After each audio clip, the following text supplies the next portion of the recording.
you might say, and the people come here stand up for, is liberal democracy.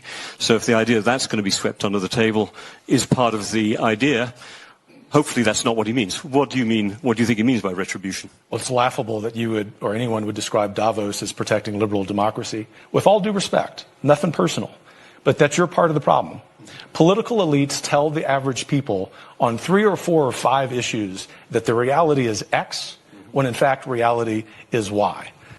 That was Heritage Foundation President Kevin Roberts holding nothing back as he schools global elitists gathered in Davos about who the real threats to our freedoms are.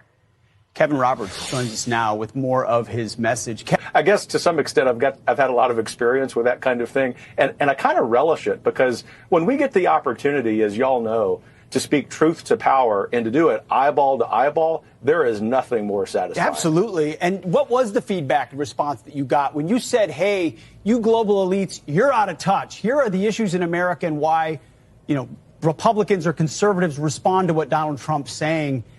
What did they say?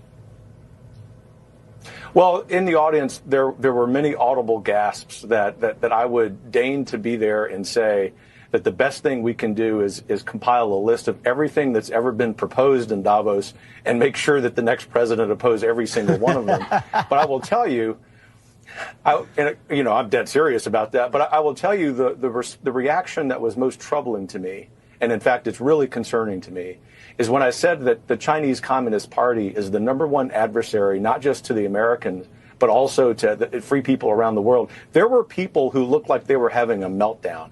And Europeans, I mean, this tells you how successful the insidious efforts of the CCP have been. And look, if anything comes out of this experience last week in Davos, by what I said, by what my friend President Milei of Argentina said, it's confronting the Chinese Communist Party. In other words, that can be the litmus test. If we realize the West is rising up against this threat, then actually I think we can be relatively hopeful that we're going to reclaim this country.